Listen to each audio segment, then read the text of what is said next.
The first day I met Luke, I noticed he was different from the other employees. I don't know how to explain it without sounding strange, but there was something about the way he moved as if he didn't quite fit in at the factory.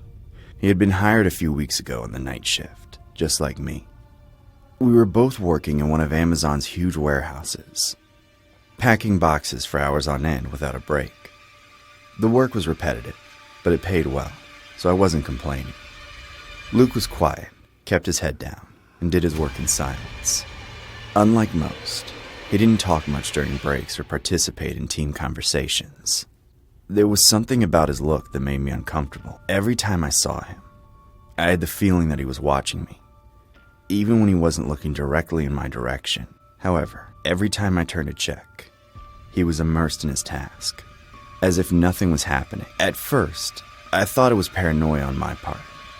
After all, we were all cooped up in that factory for 10-hour shifts, and fatigue plays tricks on you. I didn't approach him for the first few days, nor did I need to. The dynamics of the place were clear. You did your work, you took your breaks, and you didn't bother anyone. But everything changed when Tom, my closest coworker, started noticing the same things I was noticing. Tom had been at the factory for years, and if something was bothering him, it was a sign that something was wrong. "Have you noticed Luke?" he asked me one night over coffee. Up to that point, I thought only I had noticed. I nodded, trying not to show too much interest, but something in his tone left me uncomfortable. Days passed, and the tension mounted. Luke was still behaving strangely, but now it seemed more obvious. I noticed that he was staying longer than necessary after his shift, hanging around the hallway. Worst of all, little by little, it felt like it was becoming more personal. It wasn't just that he was in the factory more than he should be. It was that he was starting to show up in the places where I was, in the locker room, in the cafeteria, and even in the bathroom, always on the sideline, but there, watching. One day, while I was working, Tom told me that he had started getting strange messages on his phone. They were short messages, full of symbols and jumbled letters. At first, he thought it was a joke. But then he started receiving veiled threats. The worst part was that the messages were coming from an unknown number, and there was no way to trace them. Tom was concerned but tried to play it down. I hadn't received anything, but I couldn't ignore the growing sense that something wasn't right. The way Luke was looking at Tom and me had changed. It was more direct, almost invasive. One night, as we were leaving shift, Tom told me that Luke had followed him to his car. He didn't say anything, just followed him with a steady gaze, not turning away. Tom wasn't the kind of guy who was easily startled, but that night, I saw him more nervous than usual. What could we do? Accuse someone of looking at us funny? There was no evidence that anything was going on. What happened next, however, took our breath away. It was that very night when Tom stopped ignoring the problem. I ran into him in the break room, in a very bad mood. He told me he'd had a terrible night at home, that he'd had a fight with his wife, and that he hadn't been in the mood to be harassed at work. Tom told me that he was going to confront him, and if he didn't give him a good explanation as to why he was harassing him, he would talk some sense into him the hard way. I thought that at that moment it would be over, that the man would leave us alone. Hours later, Tom was found dead in one of the factory bathrooms.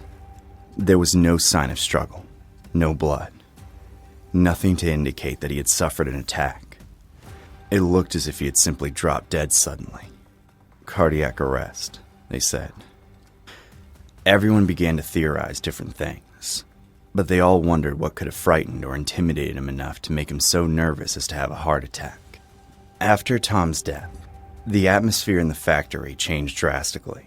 People spoke in whispers, and although no one said anything directly, everyone knew something wasn't right. Luke, however, remained his usual aloof and strange self.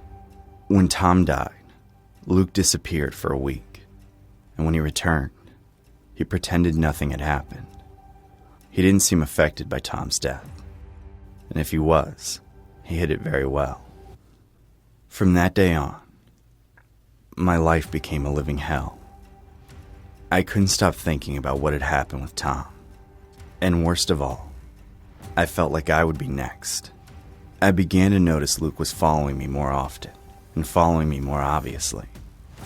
I would see him in the hallways, in the locker room, even in the most secluded places in the factory where I knew he shouldn't be. But he never said anything. He would just look at me, with that vacant expression that chilled my blood. It got to the point where I couldn't take it anymore. I complained to the supervisor and told him that Luke was harassing me, that his behavior was strange, and that I felt unsafe working with him. But the supervisor didn't take me seriously. He's a weird guy, but as long as he's doing his job, I don't see the problem. One night, after my shift ended, I stayed longer at the factory, trying to avoid the moment when I would have to cross paths with Luke in the parking lot. When I finally came out, I saw him.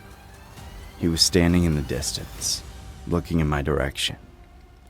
I felt a knot in my stomach, but I tried to ignore it. I walked quickly to my car. But when I was halfway there, I heard hurried footsteps behind me. I turned just in time to see Luke running toward me. I didn't have time to react. In a matter of seconds, he was on me, hitting me with brutal force. He threw me to the ground, and before I could get up, he kicked me in the ribs, knocking the wind out of me. The only thing I remember clearly is his face. There was no hatred in his eyes, no anger, just a kind of disturbing calm, as if what he was doing was the most natural thing in the world. I got up as best I could and tried to defend myself, but it was useless. Luke was stronger than he looked. He grabbed me by the neck and threw me against one of the cars in the parking lot. I felt the impact throughout my body, but fear kept me alert. I staggered to my feet, and that's when he spoke for the first time. He said only one thing, in a tone so cold it chilled me to the bone. "You shouldn't have laughed." Those words stuck in my head. Suddenly, it all made sense. I remembered a day, early in his arrival. Tom and I had laughed at Luke for doing a procedure wrong on his first day. Had he really harassed us and killed Tom just for laughing? Suddenly, the man took off his shirt. His body was covered in tattoos, but they weren't just any tattoos. They were satanic tattoos, pagan and satanic symbols all over his body. I fell to the ground in fear. This man was terrifying. This was the last thing your friend saw before he died. He overreacted a little bit, but I admit he got very nervous when I told him I was going after his family. I barely had time to process what was happening when he punched me in the stomach. So much so that I fell backward and almost lost consciousness, but I found the strength to run to my car. I could barely breathe because of the pain in my ribs, but fear drove me on. I managed to get into the car and start the engine just as Luke was a few feet away from me. I accelerated without looking back, pulling out of the parking lot as fast as I could. I didn't stop driving until I got home. I locked myself in my room, shaking, trying to process what had happened. I didn't know what to do. Call the police? Tell them I was attacked by a coworker? They would surely investigate him, but Tom's death had already been closed, and they wouldn't arrest this man just for attacking me. What would come next after he's freed, too? I was too afraid of what Luke might do if I reported it. I never went back to work at the factory. I quit my job without warning, changed my phone number, and even moved cities. But the fear doesn't go away. Every time I go out on the street, I feel that someone's following me. Every noise, every shadow reminds me of Luke. I don't know if he's out there, looking for me. My family might still be in danger. And I'm not going to lie to you, I'm scared to death. The story is based on the recent tragic event of a man who died in an Amazon warehouse. The man was found dead in the bathroom, victim of cardiac arrest. The circumstances of the death are still a mystery.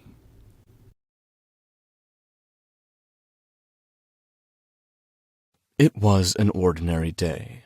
Maggie, my daughter, was not at home. She was out with her friends, and that gave me a break to relax a little. I was home alone, enjoying a quiet afternoon. I ordered some things from Amazon last week, and according to the confirmation email, they were due to arrive today. At about 4 o'clock in the afternoon, I heard the sound of a pickup truck pulling up in front of the house. I looked out the window and saw the typical Amazon delivery van. All normal, I thought. A short man in the usual uniform got out of the vehicle and headed toward the door with a package in his hand. It looked like just another delivery. I didn't think much of it. I walked to the door and opened it, expecting to receive the package. The man looked at me with a forced smile, but something about him was wrong. Maybe it was his clothes, they didn't quite fit. Also, something about his face made me believe he was hiding something. I thanked him for the delivery and turned to walk into the house with a package. I closed the door behind me and returned to the couch, leaving the package on the table. Minutes later, I looked out the window and noticed that he hadn't left. He had just driven around the block and parked again a few meters from my house. I felt uneasy but tried to rationalize it. Maybe he had more deliveries in the neighborhood. Maybe. I kept glancing sideways at the van as I tried to concentrate on what I was doing, but I couldn't. The man was getting out of the vehicle. He was just sitting there. Something didn't add up, but again I tried to reassure myself. Maybe he was taking a break. About half an hour later, I heard it again. The sound of footsteps approaching my door. This time, firmer, more determined. I opened the door, trying not to make a sound, and looked through the peephole. The same man was there, but he wasn't carrying a package this time. He was just standing there, as if waiting for something. He looked more tense, almost anxious.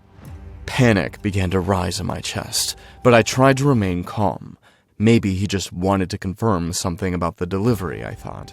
But before I could decide whether to open the door or not, he started banging on it, loudly, insistently. My heart started beating faster. The pounding on the door wouldn't stop. That, when I saw him. Through the side window, I caught a glimpse of what the man was holding in his hands. It wasn't a package or a delivery list. It was a shotgun. My blood froze instantly. I backed away from the door, not making a sound. The guy kept knocking harder and harder. I knew if I stood there just waiting for him, I wouldn't stand a chance. Without thinking too much, I ran into the kitchen, looking for something I could defend myself with. I had no weapons in the house. The closest option was a knife. I grabbed it with trembling hands and went back towards the door. The man was still there, banging on the door with the butt of the shotgun now, trying to break it. There was nothing I could do. He was going to enter. I couldn't wait any longer. Before he managed to get inside, I yanked the door open and lunged at him with a knife in front of me. I lunged at his body, trying to attack him and take the shotgun from him. He was stronger than I expected. We became entangled in a brutal fight. I managed to scratch him on the arm, but he hit me in the head, knocking me to the ground. The shotgun slipped out of his hand and he stumbled back, breathing heavily. And then, with a shove, he broke free from my grip and grabbed the shotgun.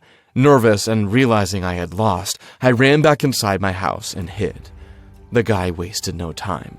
I may have hit him before he saw me, but as soon as he got inside, he raised the shotgun and started firing wildly. I ran to hide behind one of the couches as I heard glass breaking and furniture falling. I had to find an opportunity to escape or attack him, but if he opened fire in my direction, I would be dead. The guy was firing uncontrollably as if he just wanted to sow chaos. I felt the bullets pass dangerously close. Each explosion made my heart beat faster, but I couldn't stand still. I had to think of something. I got close enough to peek down the hallway and saw him looking for something. The man was looking for me, but he was also stealing everything he could. Is this what this was all about? A robbery? The man was searching the rooms. I hadn't reached my hiding place yet, but it was only a matter of time. I tried to slip toward the back of the house, toward the back door. I was making my escape before he caught me. But then I heard a sound that made me stop in my tracks. It was Maggie. She had just come home. She came in scared to see all the wreckage. The man had heard her too. He turned his head toward the front door. He didn't look happy. He didn't want to have to deal with someone else, but I saw it in his eyes, and he was willing to do it. I knew I couldn't let him hurt her. I had to act. The guy shot out the front door, shotgun in hand. I didn't think about it. I jumped out of my hiding place and lunged at him, hitting him in the back before he could get out of the house. The impact staggered him, but he didn't drop the gun. We began to grapple again. This time he had a clear advantage. He managed to push me to the ground, but with one swift movement, I knocked the shotgun out of his hands. The man began to run desperately towards his truck, and furious, I pointed the shotgun at him and pulled the trigger. The bullet didn't come out, and it was at that moment that I realized I had no bullets. The man tried to run, but it was no use. The police caught him a few meters from the house. They handcuffed him and took him away. He left crying and kicking, definitely not a psychopath or anyone out of his mind, just an attempted thief. Maggie stayed on the ground the whole time, confused and sad. She asked me why that man tried to kill us. I just gave her the simplest and most direct answer I could think of. He wanted to rob us. She asked me if it was just that, as if expecting a much more elaborate answer. I told her no, and she started crying. That psycho tried to kill us just to rob us, and the lack of real motive only made the situation more empty and sad for both of us.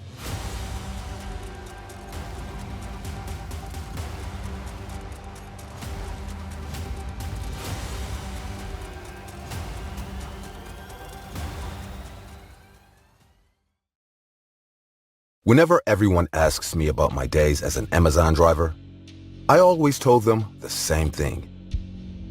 It was very well paid, they gave you a lot of freedom with your, and it was a very good work environment. The next question I got asked was, why did I leave the job? I always answered that it was because I wanted to work in a different job, but the truth is different. I never quit. I was fired. The reason? I was arrested for a murder I didn't commit. I must admit that I had a great degree of guilt for what happened that afternoon. It all started when I went to send an order to a house. But when I got there, a huge dog prevented me from approaching. I was about to leave, but I saw a woman coming back from shopping. She looked very scared and in a hurry. I approached her to tell her I had a shipment from Amazon. But when she heard me, she got very upset and started yelling at me. Get out of here! I don't want any packages. Just go away. Ma'am, are you okay? If you want, I can leave the package at your house and... No! Go away now. If you want to say you gave it to me, I don't care. Just go! Okay, ma'am. I'm sorry to disturb you.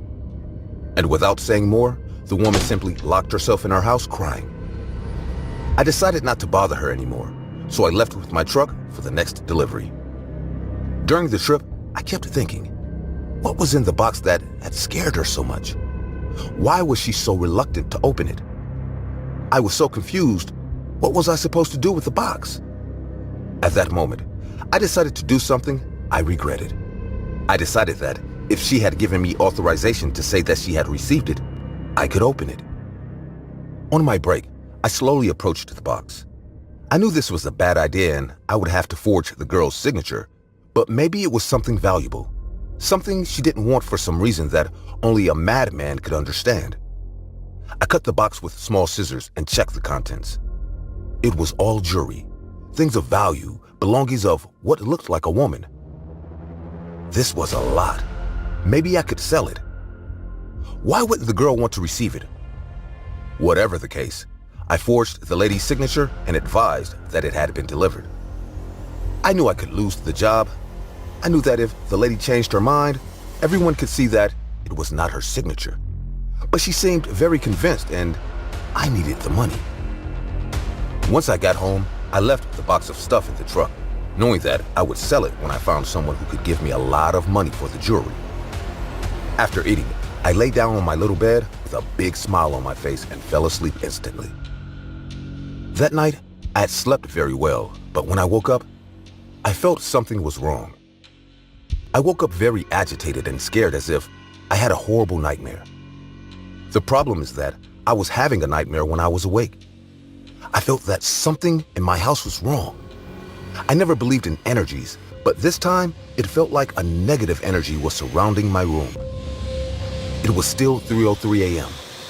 I wanted to continue sleeping, but something wouldn't let me. Suddenly, I heard a loud noise in front of me, and when I looked, I realized I was not alone. At that terrifying moment, I could see a woman in front of me. She was in a pink bathrobe and was moving slowly in my direction. Hello? Who are you? Do you need anything? There was something uneven in her steps. Something was not normal. I looked at her feet, and that's when it hit me. This wasn't a person. She was floating. I tried to get away from her, but I was locked in. I went to a corner of the room, covering my eyes as if to protect myself from something. I couldn't hold my nerves as I opened my eyes again, and the ghost woman was in front of me, staring at me, full of fury, while she brought her hand close to my face to do who knows what to me. I ran as fast as I could, thinking she was going to catch me. But she barely made an attempt to catch me. I jumped into the van I used to make deliveries and accelerated as fast as I could. As I did so, the girl stood there staring at me. What was that? A ghost? Why was it attacking me? It couldn't be. Surely it was a rude joke or a new method of stealing that thieves had. Joke's on them. The box was still here with me. It can't be. The girl was here with me? I got so scared that I lost control of the van and crashed into a car in the street. All I remember after that is getting out of the truck hurt and confused while neighbors in the area came up to help me. After that, I just closed my eyes and passed out. When I opened my eyes again, I was in the hospital. But for some reason, I was having trouble moving. At that moment, I realized what was going on. I was handcuffed. I looked in front of me, and I was not alone. The woman in the gown was in front of me, walking slowly towards me. I screamed as loud as I could for help. A nurse rushed over to see me, but instead of coming to assist me, they called the police, telling them I was already awake. The woman kept coming closer. I could only cry and close my eyes. Suddenly, something touched my arm. When I opened my eyes, it wasn't the woman in the robe. It was a police officer. I looked around, and the woman was gone. I thought I was safe with the police officers, but I realized they did not treat me like a victim, but like a criminal. The cops wanted to know everything about the box and the belongings. I just told them the truth. I told them everything that happened with the woman in the house. Not satisfied with my answer, they told me that they had to check with the woman to see if what I told them was true, and threatened me to spend my whole life in jail. When I asked them what was going on, I froze. Those things in the box belonged to a woman who had been harbored a few hours earlier. The woman had been killed by mobsters. At the time of her death, she had just taken a bath and was wearing a bathrobe, just like the woman who was stalking me. Shortly after, I was released, and that's when I learned the whole truth. The woman to whom I had to take the box was the victim's sister, and the mafia had sent her that box to threaten her husband, who had a big debt with him. The victim's sister knew what was going on and was so terrified of what was in the box that she threw me out the moment she saw me. The police may have confirmed that my story was real, but that meant I had stolen a box that I was supposed to return. For stealing that box, I not only lost my job, I may have lost my life. The police may have let me go free, but the spirit of the dead girl did not. Sometimes I see her hanging around my house and watching me sleep. I always wake up in time and escape, but I feel that each time she is closer. I fear what she might do to me when she catches me. I feel it will be horrible, and that's her right. After all, I was the one who opened the box with all her belongings, releasing all the energy that was in them, just for my personal benefit.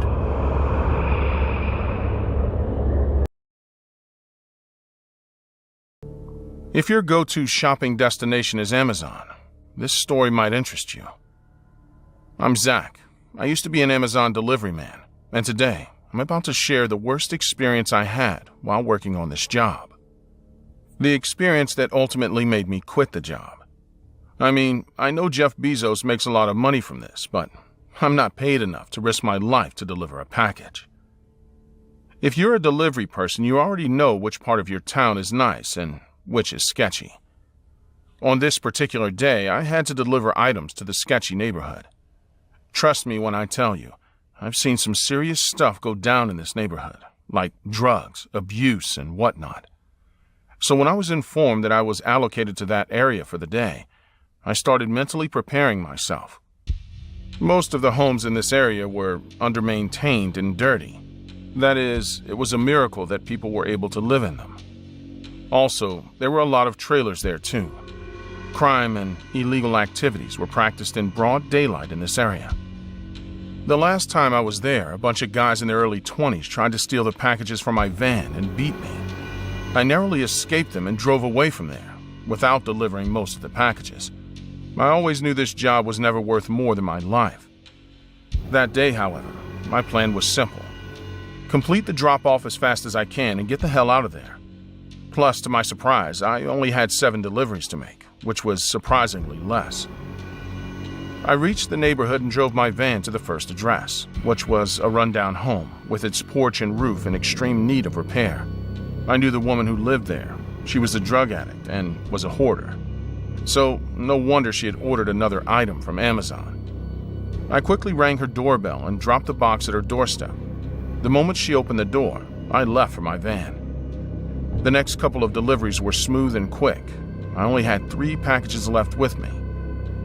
The third to last package was to be delivered to a trailer converted into a home. The minute I rang the doorbell, a shrill cry could be heard from the inside. A baby had started to cry in this home. Suddenly, a very thin and distressed woman opened the door, and before I could hand her the package, she yelled at me for ringing the bell. Trust me, I've had my fair share of dealing with rude people on this job. So instead of arguing, I just apologized, handed her the package, and left. The moment I read the second to last address on the list, I was a bit shocked, because I thought this home was abandoned and that no one lived there. It was the biggest home in the neighborhood, towering over all the others.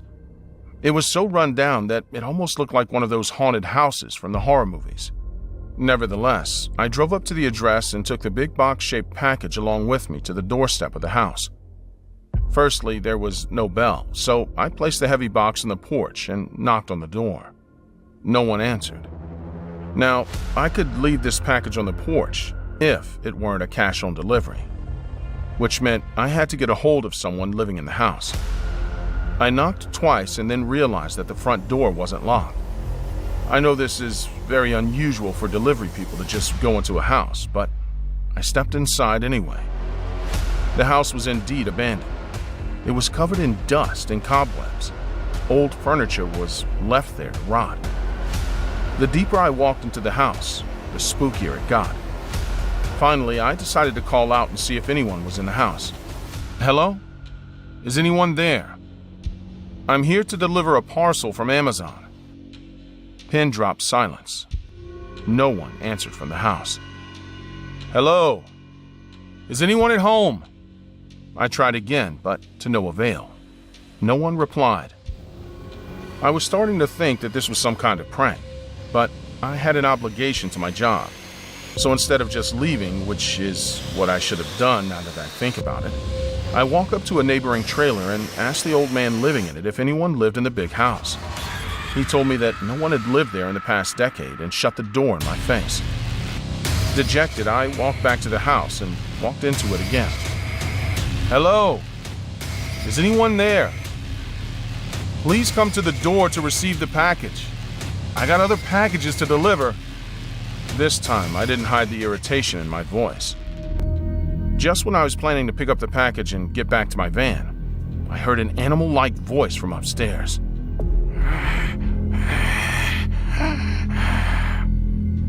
Now, I knew that the stairs in such an old and neglected house wouldn't be in great condition, but I still went up them. The upper floor was much darker with hardly any light coming through the dirt-covered windows. From a room at the end of the hallway, I heard the animalistic voice again. It almost felt like it was a character from a horror movie. Hello? Anyone there? Again, no reply. But this time, the animal-like grunts intensified.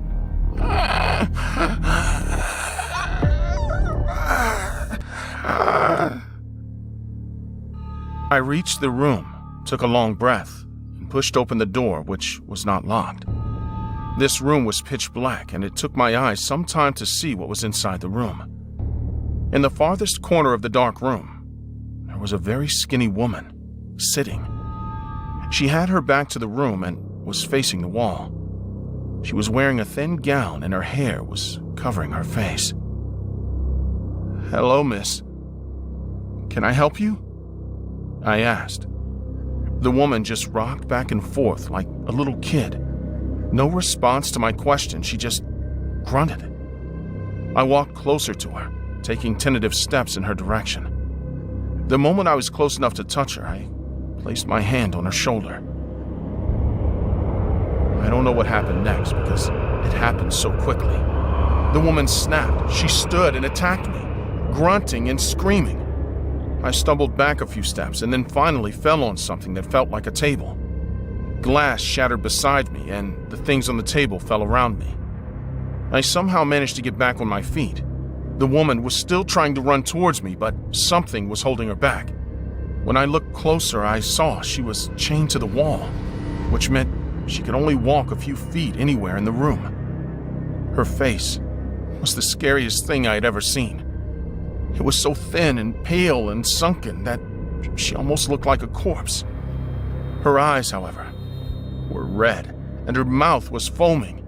Her matted hair stuck to her face and body. My first instinct was to run away, but I whipped out my cell phone and looked around the dark room with a flashlight. To my utter surprise, it was some kind of science lab with various equipment.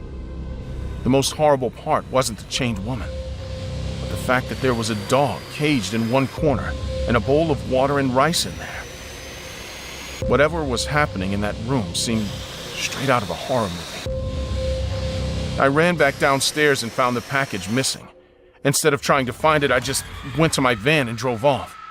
Given the fact that I had lost one package and not delivered the other, I knew I would be fired, so I quit my job that day as an Amazon delivery driver. Now that I look back at it, I think that place was used as some kind of drug experimentation lab.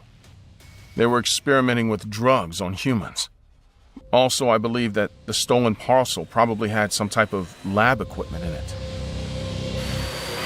What do you think? Should I have informed the cops or not? What exactly was wrong with that woman? Also, who stole the package?